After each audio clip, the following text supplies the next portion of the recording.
Des fois, peut-être que justement, on passe aussi trop vite sur ce que Dieu fait. Ouais. Et donc, tu avances dans ta vie. Oh, il s'est passé ça. Ah, waouh! Puis demain, hop, c'est notre journée. Puis je suis trop plein. Mais si, justement, aussi, on prendrait ce temps-là d'écrire, même ce que Dieu fait dans nos vies, pour pouvoir s'en rappeler. Mais pas juste écrire, j'ai donné ma vie à Jésus, Dieu a pourvu. Mais prendre le temps même d'écrire des détails.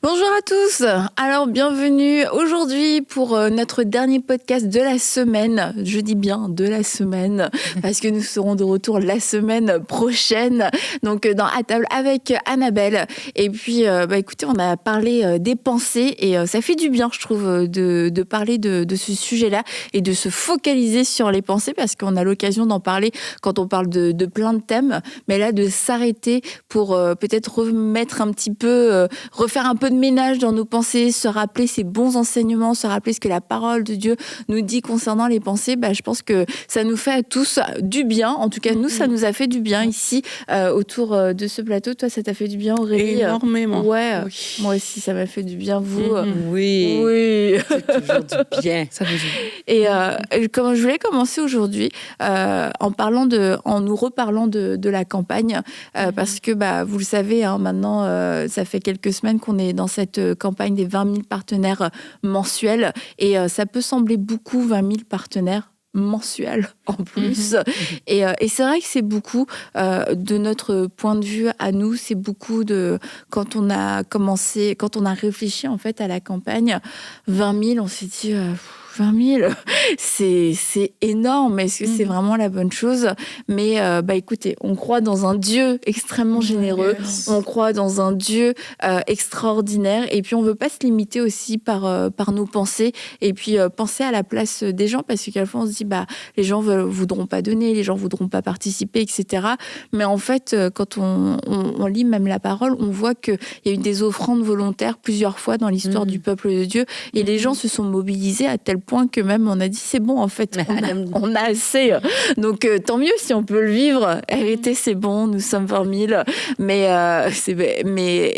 ce serait absolument formidable de pouvoir se le dire. Mais je voulais revenir sur aussi pourquoi 20 000 et pourquoi mensuel. On a beaucoup parlé du projet Ma Bible, et c'est sûr que le projet Ma Bible, c'est un projet qui va avoir un impact extraordinaire.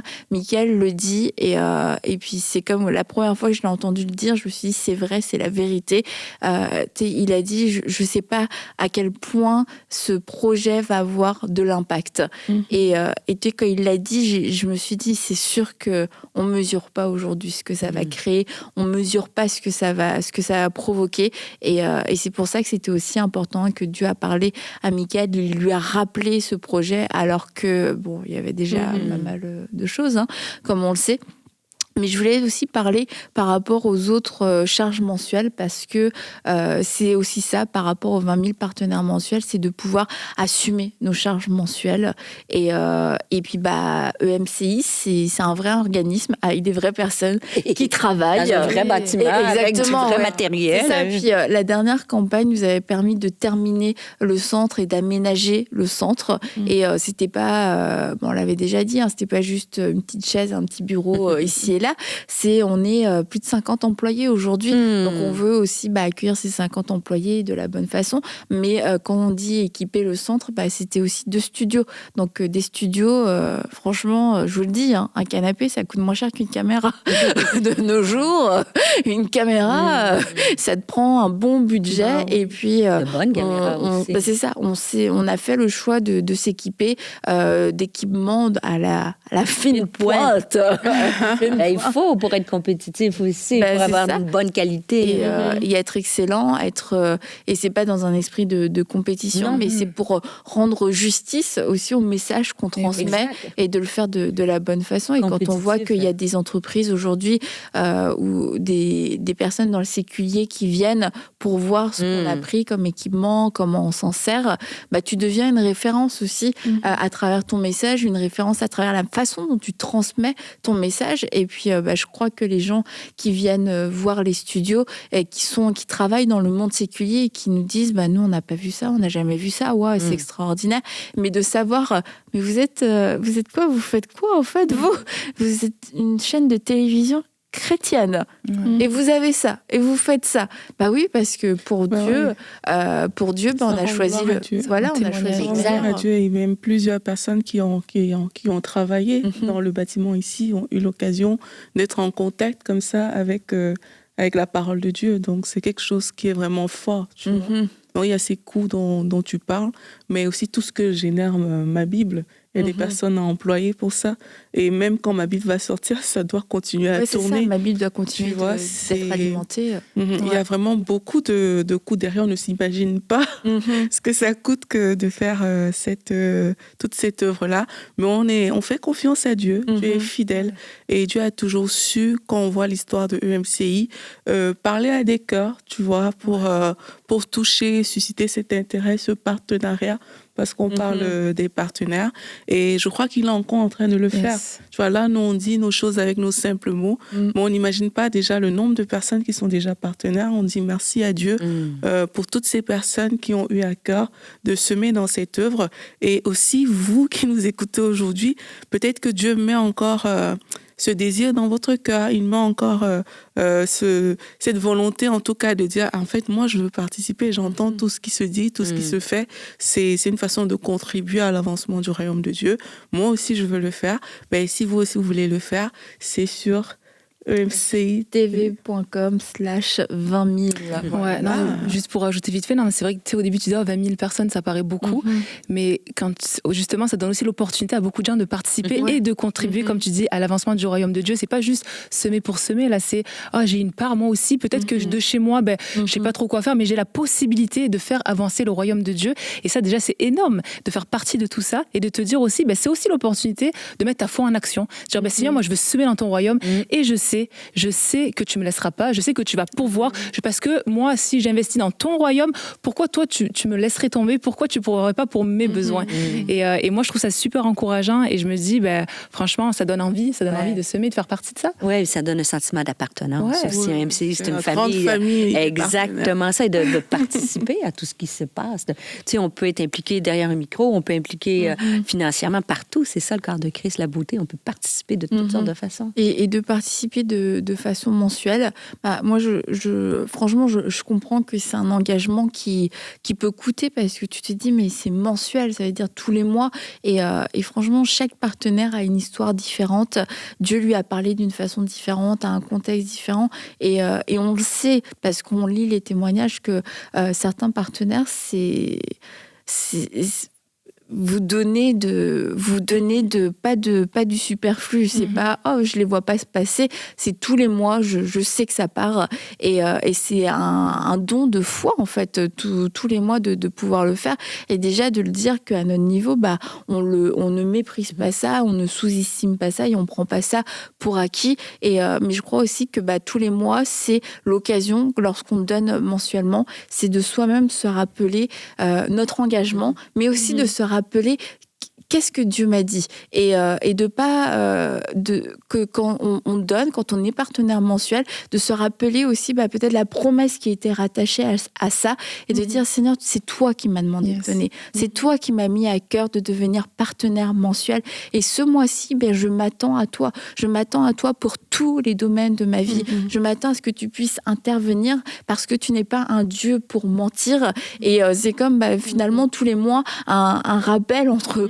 Dieu et moi pour lui dire Seigneur, c'est toi qui as parlé, c'est toi qui dois le faire et puis je pense que ça booste aussi, ça booste notre foi et de voir aussi les émissions sortir tous les jours, toutes les semaines, régulièrement, les témoignages et puis on a lu différents témoignages de se dire à chaque fois j'y prends part. Nous avec Jérémy on est partenaire avec d'autres organismes aussi parce qu'à un moment donné notre cœur a été touché et puis il y a des organismes qu'on soutient depuis des années Et puis, quand je lis les témoignages, je comprends que c'est pas moi qui ai tout fait avec ma petite participation mensuelle, mais je comprends que j'en fais quand même partie. Absolument. Et puis, c'est pas un orgueil de me dire mais c'est une fierté de me dire tu vois, je peux contribuer de cette façon-là, notamment par rapport au trafic humain. Et je me dis, mais la tâche est tellement grande. Moi, à mon niveau, je sais même pas ce que je pourrais faire, mais le fait de pouvoir contribuer mensuellement, ça me donne une satisfaction, une fierté de me dire, je contribue à quelque chose de plus grand que moi, de contribuer à EMCI, d'être partenaire mensuel, nous-mêmes, d'être partenaire mensuel à EMCI. Je le fais pas pour moi, en fait, je le fais pas pour notre émission, parce que je me dis, mais EMCI a une portée qui me dépasse tellement moi, alors que je suis au cœur de EMCI. Et quand j'entends tous les témoignages des personnes qui viennent quelquefois dans le centre, qui disent j'ai participé pour le centre dans la dernière campagne, tu sens qu'il y a une fierté, il y a une appartenance, c'est tellement beau. Et je me dis, c'est pour ça aussi que nous, on veut être partenaire mensuel, et on veut être partenaire, on n'est pas partenaire. Moi, c'est ce que je me dis, en fait, c'est que je suis pas partenaire avec EMCI, premièrement, je suis d'abord partenaire avec Dieu. Absolument. Et le fait d'être partenaire avec Dieu, je suis partenaire d'abord à mon niveau, dans le sens, Seigneur, c'est toi qui me l'as dit. Et dans l'autre, c'est que je suis partenaire aussi en soutenant une œuvre que j'aime, une œuvre qui, je crois, va faire quelque chose, va produire du fruit, et dans laquelle Dieu est. Et puis, c'est ça, c'est que le fait d'avoir des partenariats mensuels, un soutien mensuel, c'est que en interne, on va pouvoir fonctionner sans aussi être tous les mois la corde au cou, se demander est-ce que ce mois-ci ça va passer, est-ce que ce mois-ci ça va pas passer, mais se dire ok Seigneur, on a une bonne gestion, on va être sage, et puis avec ces partenariats mensuels, ces soutiens mensuels, on sait ce qu'on est capable de faire, et puis on sait comment bien le faire, et mais on va s'enlever aussi ce poids de se dire on se lance dans quelque chose d'énorme, mais oui, aujourd'hui c'est ça, c'est 20 000 partenaires mensuels, c'est pour faire tourner cette grosse machine. Et comme dit Aurélie, on s'imagine pas souvent tous les coûts qu'il peut y avoir de relier, mais c'est dans des petites comme dans les grandes choses. Et puis sincèrement, on a une équipe aux finances qui est très sérieuse, et puis qui nous fait prendre, qui tout le temps nous rappelle aussi certaines réalités. Et puis on a extrêmement conscience que nous vivons à travers les dons, et que du coup, c'est de l'argent que des partenaires ont donné, ont semé, et du coup, qu'on ne peut pas être inconscient avec cet argent-là, et dire on en fait n'importe quoi. Non, quand il y a des dépenses à faire, il y a des choix à faire, tout le temps, c'est ce qui va revenir, c'est l'argent des partenaires. Donc, gérons bien cet argent, parce qu'il y a des gens qui ont souffert, il y a des gens qui se sont sacrifiés pour donner. Donc, nous, de notre côté, soyons des bons gestionnaires, et ça, c'est quelque chose qu'on a tout le temps en tête dans la gestion du budget, etc. Et quand il y a des grandes dépenses à faire, ou des dépenses qui peut-être secondaires ou futiles, tout ça, c'est l'argent des partenaires. Est-ce qu'on en fait une bonne utilisation? Donc voilà, je voulais juste en parler un peu plus pour que vous compreniez aussi c'est quoi, à quoi ça ressemble et tout. Donc comme Aurélie le dit, moi je suis pas une experte financière, donc on le dit avec nos mots, on le dit, c'est ça, avec nos petits mots à nous, et puis notre regard à nous, parce que pour c'est aussi une famille, tu vois. Et en famille, on se dit les choses, il faut expliquer, il faut que ce soit clair dans l'esprit des gens. Et là, tu vois, on a pris le temps de vraiment expliquer. Et moi, personnellement, tu vois, je trouve ça important de vraiment le faire, quoi. D'ailleurs, si vous avez des questions, n'hésitez pas, vous pouvez les laisser dans les commentaires. Et puis à l'occasion de différentes émissions ou de live qu'on pourra faire, on pourra aussi y répondre, parce que des fois, il y a des questions, on n'y pense pas forcément, mais ce sont des très bonnes questions. Donc, posez-les. Et puis, donc, je disais, ma Bible, qui est un gros projet, et dans ma Bible, on va remettre la parole de Dieu au centre de nos vies en tant que croyants, et puis l'amener aussi, l'amener partout. Et on parlait des pensées cette semaine, et forcément on a été obligé de parler du renouvellement à travers la parole, mais je crois que ça c'est le point en fait. Sans la Bible, on va pas pouvoir renouveler nos pensées, en tout cas pas de la bonne façon. Et je sais pas si vous vous souvenez, Stéphanie, tu n'étais pas là, mais on a reçu le pasteur Renaté il y a Yao il y a quelques temps. Puis elle disait mais lisez la Bible.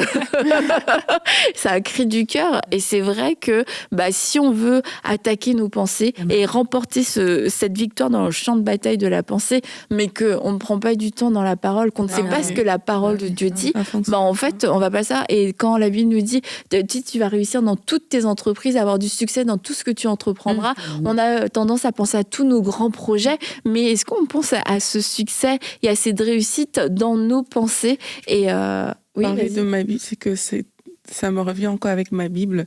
Je pense à ça, c'est que on parle du renouvellement des pensées, mais dans ma Bible, tu as la partie des commentaires bibliques où s'il y a quelque chose que tu ne comprends pas parce que tu as lu la parole de Dieu, tu peux cliquer, il y a une vidéo avec un pasteur, quelqu'un qui est calé dans le domaine, qui va te l'expliquer. Et tu as accès à ça quand tu veux. Tu vois, on sait qu'aujourd'hui dans les églises, écoute, tu n'as pas accès à ton pasteur 24h/24, tu ne peux pas l'appeler tout le temps, tu vois. Mais là, c'est comme tu as un accès à quelqu'un qui va pouvoir t'expliquer si tu lis dans la nuit. Comme toi, Aurélie. Tu vois, il y a quelqu'un qui va pouvoir te l'expliquer. Elle n'est pas là live, la personne, quand même. Non, mais heureusement. Je cliquerai jamais. Mais moi, je trouve ça tellement intéressant. Tu vois, on parle de renouvellement de l'intelligence aujourd'hui. Quelquefois, tu vas lire la parole de Dieu, mais tu peux buter devant certaines choses, tu peux te questionner, tu peux te dire, mais moi, je ne comprends pas cette notion très bien. Et il y a cet outil-là. Tu vois, moi, j'aime trop cette fonctionnalité de ma Bible.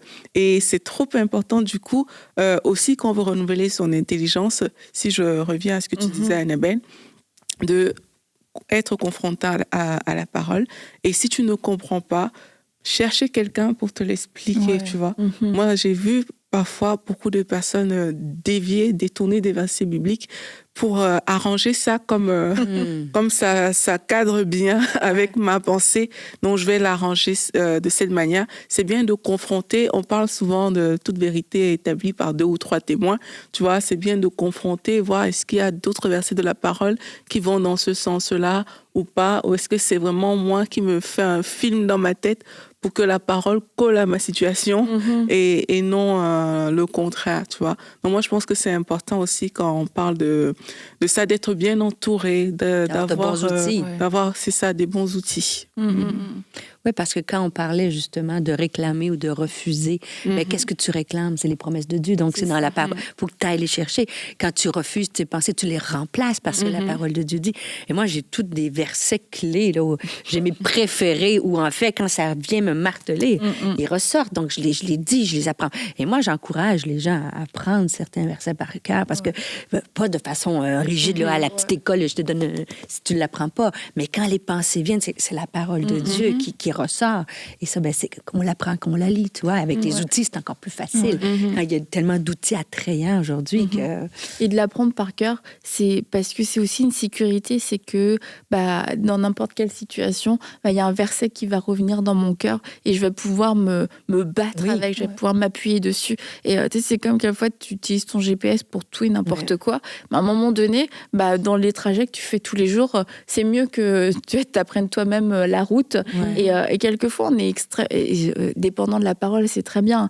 Mais dans le sens où on ne va pas apprendre et on va rester très assisté. Et c'est ça, c'est comme tu le dis, c'est important d'apprendre parce que tu as quelqu'un qui conduit tout le temps avec un GPS et même dans ses trajets quotidiens, il peut ne pas savoir en fait.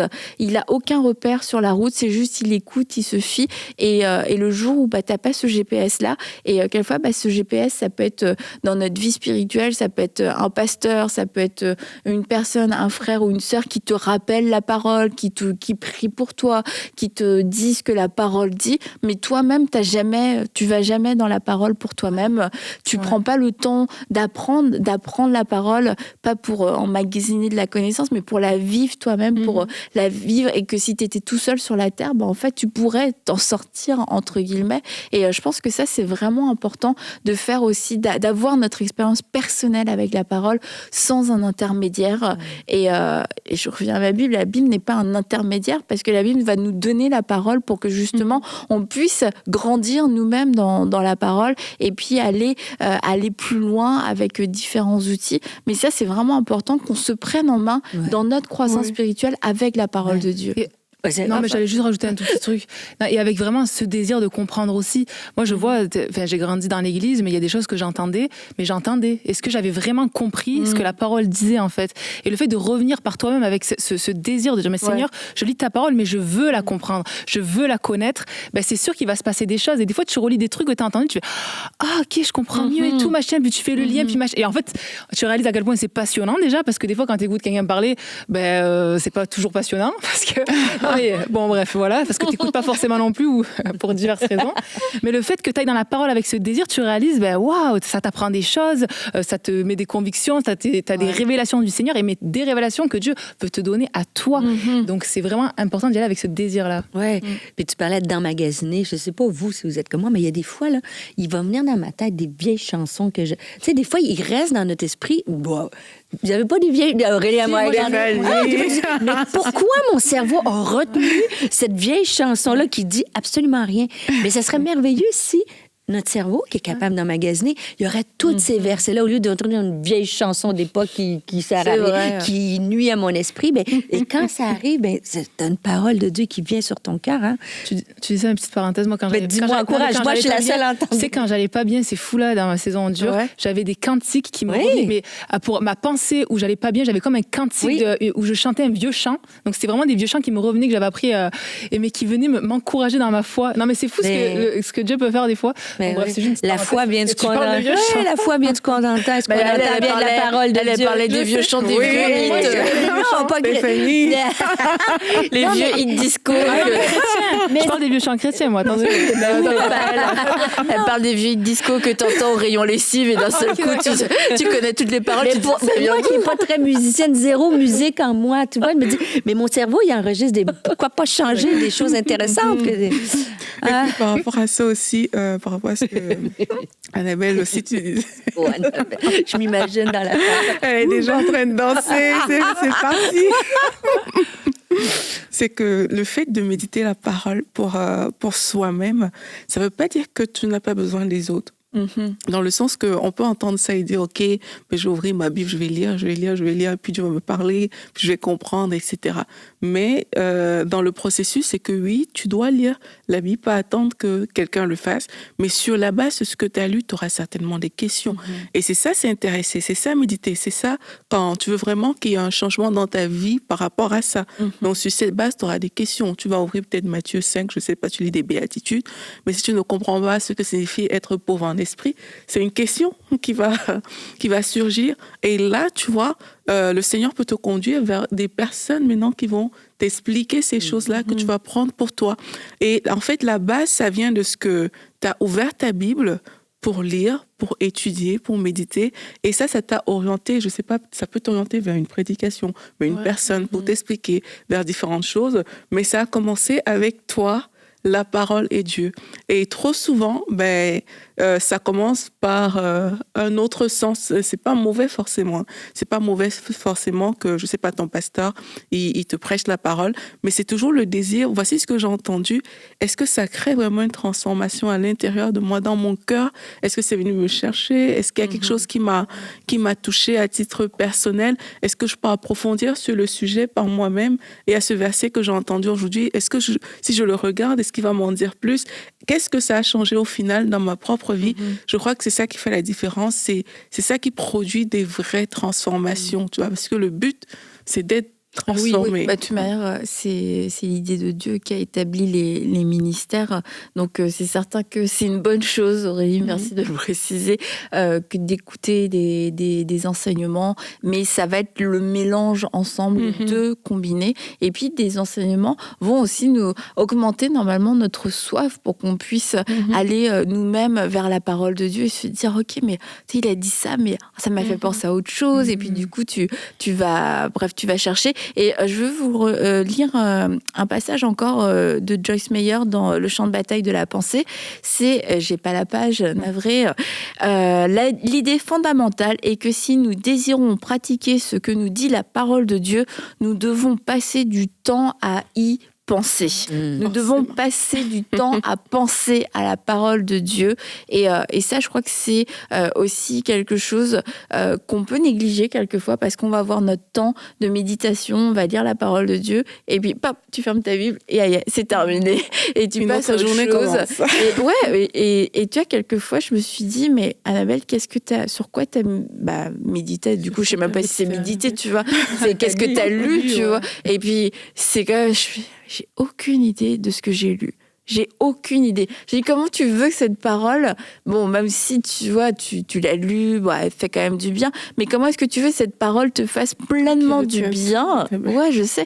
Mais comment tu veux que cette parole te fasse pleinement du bien si tu l'as juste lue, t'es survolée et que tu n'y as pas repensé, qu'aujourd'hui, 1 heure ou 2 heures plus tard, tu n'es même pas capable de dire ce que tu as lu. C'est que tu n'as pas fixé tes pensées. Et quelquefois, c'est pas d'y penser. On peut y penser plusieurs fois dans la journée, mais c'est de prendre un temps, juste quand tu as fini de lire, de réfléchir en fait à ce que tu as lu. Pas juste, j'ai lu, ok, de te poser Tout le monde va avoir des façons différentes, mais c'est de faire une rétrospective immédiate.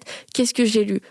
Qu'est-ce que tu veux me dire par rapport à ça, Seigneur, aujourd'hui? Quelle est l'application à en tirer aujourd'hui? Et le simple fait de passer ces quelques minutes à méditer sur ce que je viens de lire, en fait, tout de suite, ça va l'imprégner en moi. Puis dans la journée, ça peut me revenir. Absolument. Mais juste, j'ai lu, j'ai fini mon chapitre, clac, je passe à autre chose. Check, c'est fait. Exact. C'est mieux d'en lire moins aussi. Moi, je me souviens, pour lire la Bible, il fallait lire 3 chapitres, tout ça. Mais après, on ne se souvenait plus. Mais moi, comme tu dis, chacun sa méthode, mais moi, j'aime bien écrire. Soit l'agenda le matin, quand je planifie ma journée, il y a le verset qui est pour ma journée, et que j'essaie de le... Parce que, je fais ça. Je fais des blagues, mais c'est bien d'en lire moins, mais je veux dire, je focus sur ce verset-là. Mais ça peut dépendre des méthodes. Moi, celle-là, je l'aime bien. Mais écrire, pour moi, ça m'aide à mémoriser. Ça m'aide à méditer. Ouais, comme tu parles d'écrire, je rebondis là-dessus aussi. Oui, effectivement, moi, j'aime beaucoup écrire aussi parce que du coup, c'est vrai que tu retiens mieux. Ça te laisse le temps de penser, en fait. Parce qu'écrire, il faut quand même réfléchir à ce que tu écris. Mais tu vois, parce que dans le troisième partie, elle parle aussi elle parle pas mal du peuple d'Israël. Les mentalités du désert. Les mentalités du désert. Bravo. Et moi, Joyce, si tu nous écoutes, j'ai lu ton livre. Viens nous voir. Mais moi, comme je suis repassée là, j'en suis à Deutéronome, donc dans ma Bible, là, et donc je suis repassée par toute cette histoire-là. Et c'est vrai que ce qui m'a parlé, c'est quand tu vois justement le peuple qui est souvent dans la critique, qui est souvent dans dans la plainte et tout ça, tu te dis, mais est-ce qu'ils ont réalisé ce que Dieu a fait pour eux? C'est parce que c'est vrai que c'est pas écrit quand la mer s'est ouverte en deux, là. On n'a pas forcément le commentaire de quelqu'un qui a vécu ça et dire, waouh, j'ai vu ça. Puis tu sais, t'as pas le ressenti des gens. Mais moi, je me dis quand même, ils ont forcément dû vivre quelque chose. Ils ont peut-être oublié et après pris pour acquis. Mais c'est pas tous les jours que tu vois une mer s'ouvrir en deux, quoi. Tu as quelque chose qui se passe. Mais je me dis, mais des fois, peut-être que justement, on passe aussi trop vite sur ce que Dieu fait. Et donc, t'avances dans ta vie. Il s'est passé ça. Waouh. Puis demain, c'est notre journée. Puis je te replains. Mais si, justement, aussi, on prendrait ce temps-là d'écrire, même ce que Dieu fait dans nos vies, pour pouvoir s'en rappeler. Mais pas juste écrire, j'ai donné ma vie à Jésus, Dieu a pourvu. Mais prendre le temps même d'écrire des détails. Qu'est-ce que tu as ressenti? Ça peut paraître peut-être bizarre, mais moi, je trouve ça bien, tu vois, ou l'impact que ça peut avoir sur d'autres gens, ou vraiment prendre le temps d'écrire tout ce que Dieu a fait pour toi. Comme ça, peut-être dans des moments où tu auras peut-être oublié ou pris pour acquis ou je ne sais quoi. Attends, il faut que je revienne là dans ce que Dieu a fait pour moi. Tu relis ça et bam, tu reviens directement parce que tu as écrit des détails sur ce moment-là dans ce que tu as vécu. Et je pense que ça, c'est bon aussi justement pour entretenir nos pensées et de ne pas oublier, prendre le temps d'écrire donc nos révélations, ce que Dieu nous dit, mais aussi qu'est-ce que Dieu a fait dans ma vie, parce que je pense que ça peut booster notre foi et nous encourager dans les moments où ça ira peut-être un peu moins bien. Ouais. Et comme tu disais aussi, Stéphanie, en plus de ce que Laure partage et ce qu'on a dit, ça dépend aussi de comment tu médites. Tu vois, chacun a sa façon. Et parfois, les méditations qu'on va faire en fonction peut-être de ce qu'on vit dans une saison particulière, mais ça va aider à retenir des choses. Alors qu'une méditation que tu fais parce que dans le cadre d'une lecture juste courante, il faut vraiment que tu fasses l'exercice de « OK, qu'est-ce que j'ai lu? Ça me parle, etc. » Mais quand ça te concerne ta vie, ben c'est sûr que ça va te parler, vu que ça concerne peut-être ce que tu es en train de traverser en ce moment-là. Si par exemple les pensées de critique ou même d'amertume reviennent souvent dans ta tête, et que là on prend le verset que tu partageais l'autre jour, que tout ce qui est honorable soit l'objet de vos pensées, forcément c'est quelque chose que, vu que c'est ta saison courante, vu que tu es en train de travailler dessus, ça va souvent revenir ce verset-là. Donc moi, j'encourage aussi les gens, à côté de la lecture de la Bible pour comprendre, pour connaître, etc., de se dire, je suis dans quelle saison dans ma vie, et en fonction de la saison ciblée. C'est ça, dans laquelle on est, on lit vraiment de façon ciblée. Et moi, je trouve que quand moi, je fais ça, je retiens vraiment vite. Parfois, je lis le matin, je dis, je vais lire pour comprendre, parce que on peut pas juste être basé sur sa vie non plus, il faut le dire. Tu vois, donc le matin, je vais peut-être lire vraiment pour aller plus loin dans la parole, peut-être quelque chose que Dieu veut dire que j'aurais pas pensé, etc. Mais parfois, en soirée, je vais m'arrêter et je vais vraiment faire des lectures qui concernent peut-être des challenges que j'ai, des choses que je veux changer, des trucs que je veux apprendre par rapport à ma vie, etc. Et ça, du coup, tu vas voir que, enfin, j'ai l'impression que je retiens plus vite quand ça me concerne directement que quand je lis juste de façon générale. Oui, il y a des révélations qui viennent, mais je trouve qu'on retient plus vite dans l'autre sens. Et tu sais, j'ai lu la biographie, en tout cas, le livre de Brian Johnson, qui fait partie de le fondateur de Bethel Music. Et je me souviens plus exactement dans tous les détails, mais depuis très jeune, il faisait des vraiment très très grosses crises d'angoisse, d'anxiété et tout. Et son père, qui est Bill Johnson, donc, et sa mère lui ont enseigné à se battre avec la parole de Dieu. Et puis ils l'ont soutenu dans ces combats-là, à déclarer la parole avec lui, jusqu'à ce qu'il ait la victoire jour après jour, nuit après nuit. Et vraiment, il a été extrêmement éprouvé étant enfant. Et après aussi, dans sa vie adulte, il est passé par des épisodes à tel point où il a dû se faire hospitaliser à un moment donné. Il est parti, et puis il a l'impression même qu'il perdait la raison, en fait, tellement il était oppressé dans ses pensées. Il dit qu'il est parti quelquefois faire un séjour avec ses amis, et qu'il s'est retrouvé dans une crise d'anxiété, à pleurer et tout ça. Puis ses amis, c'était son beau-père et un ami, ils ont dû prier pour lui, ils ont loué quasiment toute la nuit, etc. Bref, vraiment des choses, quand même des crises d'anxiété à un très très très haut niveau. Et en fait, il raconte dans son chemin de restauration à quel point la parole de Dieu a joué un rôle. Déjà, ses parents lui ont toujours enseigné à se défendre et à se libérer avec la parole de Dieu, mais que lui-même, en fait, il a comme réinstauré une vraie discipline au niveau de sa lecture, au niveau de son temps dans la parole de Dieu, parce que, pour X raisons, peut-être qu'il avait il était moins discipliné à ce niveau-là, et en fait, le fait de passer du temps quotidiennement dans la parole de Dieu, ça a été pour lui une grande étape dans sa restauration complète. Et il sait, je sais plus comment exactement il le dit, mais que tu vois, aujourd'hui, s'il veut rester sain d'esprit et dans la paix, il connaît la recette. Il peut pas s'éloigner de la parole de Dieu. Et quelquefois, on vit pas des choses aussi extrêmes, mais on peut être malmené dans certains domaines de notre vie, et tu vas avoir des pensées de lutter contre de la dépression, lutter contre un découragement qui est quasiment chronique, lutter contre des problèmes de caractère, de comportement, lutter contre de l'impureté, de l'impudicité, des pensées d'adultère, etc.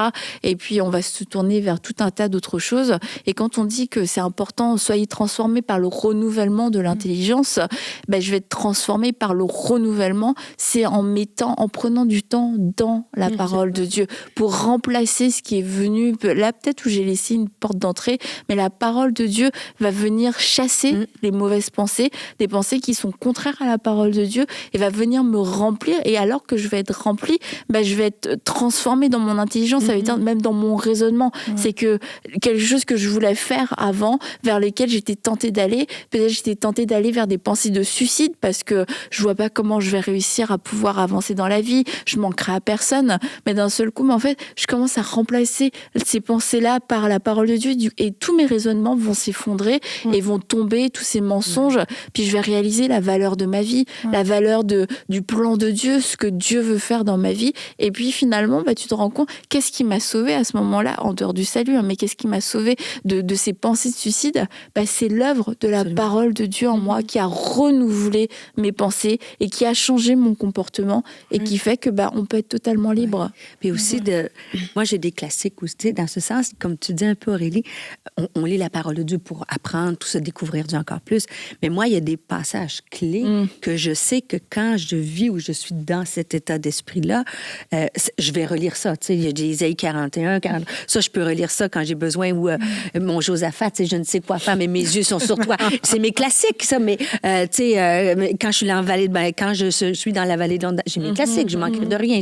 Donc, c'est bien, moi, peut-être vous avez d'avoir un petit, peu importe la façon, soit son téléphone, mais tu as tes références pour tes classiques.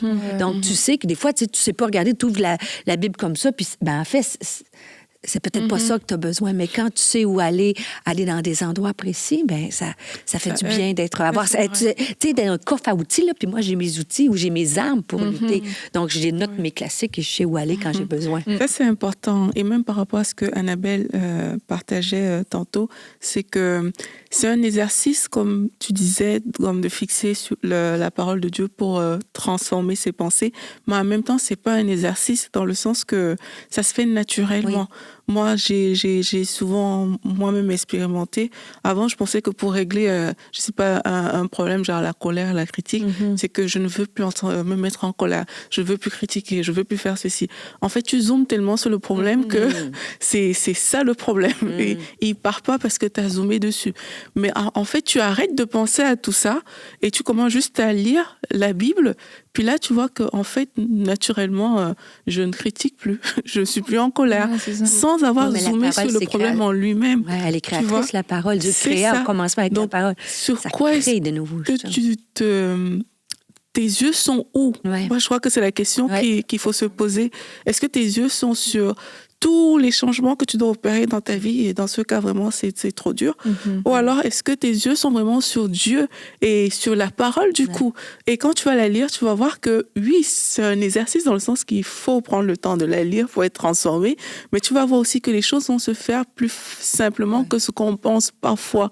Il y a des grands défis qu'on a souvent, mais juste une semaine, tu lis la Bible et ça a été balayé. Tout.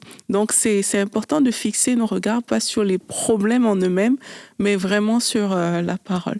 Je vais lire un dernier passage de notre livre, donc Le champ de bataille de la pensée. D'ailleurs, Joyce, je le redis, si tu veux venir dans la table à Canada, si vous nous t'attendons. Je vais comme là, vous voyez. You're welcome. Tu peux dire en anglais. Voilà. Donc, il est impossible de passer d'un mauvais comportement à un bon sans tout d'abord changer ses pensées. C'est ce qu'on dit. Un être passif peut aspirer à bien agir, mais s'il ne décide pas à dessein de prendre le contrôle de ses pensées pour les rendre conformes à la parole de Dieu et à sa volonté, il n'y arrivera jamais. Et elle va donner un témoignage. Je me rappelle d'un homme qui s'avança pour la prière durant l'un de mes séminaires. Il avait un problème d'impureté. Il aimait sincèrement sa femme et ne voulait pas la destruction de son couple. Il avait besoin de régler son problème, sinon le couple était voué à la ruine. Et il lui a dit, Joy, j'ai un problème d'impureté. On dirait que je ne peux pas me passer des femmes. Pouvez-vous prier pour ma délivrance? On a déjà souvent prié pour moi, mais je ne m'en sors pas. Le Saint-Esprit me conduisit à lui dire, oui, je vais prier pour vous, mais vous êtes responsable de ce que vous visionnez sur l'écran de vos pensées. Si vous voulez être libre, vous ne pouvez pas projeter d'images pornographiques et vous imaginer avec ces femmes. Comme lui, d'autres ont réalisé sur le champ pourquoi ils n'expérimentaient pas de libération alors qu'ils y aspiraient. Ils sont prêts à changer de comportement, mais pas de façon de penser. Et du coup, je finis, c'est ça. C'est souvent dans les pensées que l'on entretient le péché. Et en Matthieu 5, 27, 28, Jésus dit, vous avez appris qu'il a été dit, tu ne commettras pas d'adultère. Mais moi, je vous dis que quiconque regarde une femme pour la convoiter a déjà commis un adultère avec elle dans son cœur. Des pensées coupables entraînent à des actions coupable. Donc, d'où l'importance de traiter à la source et de pouvoir de pouvoir être vigilant. Et la maîtrise de soi, quand on parle de la maîtrise de soi dans les fruits de l'esprit, ça commence aussi dans nos pensées. Et puis on peut, comme on l'a dit tout au long de cette semaine, focaliser sur tout ce qui est action, tout ce qui est extérieur. Mais en fait, notre extérieur va refléter la plupart du temps notre intérieur. Comme la Bible dit, nous sommes tels les pensées dans notre âme. C'est ce qu'elle dit tout le long de son livre. En fait, c'est les pensées qui vont découler de tes comportements. Donc, effectivement, tu peux changer à court terme des comportements, mais si la pensée n'est pas changée, ça va revenir. C'est pour ça qu'il faut vraiment attaquer la source. Ouais, et puis on veut prier, on veut terminer en priant. Oui. Et c'est ça, on va prier. Seigneur, je prie que tu puisses mettre la lumière sur tous les mensonges, que tu puisses mettre la lumière sur des pensées qui ne t'honorent pas, des systèmes de pensée religieux, des systèmes de pensée qui éloignent ta pensée divine, ta pensée parfaite. Nous prions afin que tu mettes en lumière toutes ces choses et que tu puisses venir détruire les mensonges, détruire les forteresses, détruire toutes ces façons de penser qui nous ont éloignés de ton plan parfait, qui nous ont éloignés des comportements qu'on voulait avoir parce qu'on a laissé ces pensées nous dominer, on a laissé ces pensées nous promener. Et Seigneur, aujourd'hui, nous voulons reprendre le contrôle dans nos pensées. Nous voulons te laisser reprendre le contrôle dans nos pensées et puis soumettre toute pensée qui n'est pas de toi, amener toute pensée captive à ton obéissance. Alors Seigneur, merci pour cette œuvre que tu fais, cette œuvre de libération, cette œuvre d'affranchissement, cette œuvre de délivrance dans nos pensées, cette œuvre de délivrance d'oppression qui amène de la dépression, qui amène du découragement, qui amène de la peur ou de la crainte. Seigneur, nous prions afin que ces pensées qui ne viennent pas de toi, soient éliminées dans le nom de Jésus-Christ. Et nous appelons maintenant ta paix qui surpasse toute intelligence, à venir dans les cœurs de façon surnaturelle. Merci pour ta paix, Seigneur, qui garde les cœurs et qui garde les pensées. Merci pour ton œuvre surnaturelle. Merci parce que tu es le berger de notre âme et tu es celui qui prend soin de notre âme. Tu es celui, Seigneur, qui vient nous aider dans ce travail, dans ce processus, qui vient nous soutenir, qui vient nous rappeler que oui, tu veux renouveler notre intelligence et que nous ne le ferons pas par nos propres forces, mais par ta grâce et avec ta parole. Alors merci, Seigneur, pour ce que tu fais aujourd'hui. Merci pour les délivrances. Merci pour ton action. Amen. Amen. Et puis ce soir, on va se retrouver à 20h30 heure de Paris pour notre grand final de la semaine des miracles. Alors, on vous donne rendez-vous et ce sera l'occasion de pouvoir expérimenter le 5e R dont on a parlé mercredi, le R de la reconnaissance pour tout ce que Dieu a fait pendant cette semaine des miracles. Alors, à ce soir. Et puis sinon, avec les filles, on va se retrouver lundi prochain pour un prochain podcast à table avec Annabelle. Bye bye. Bye.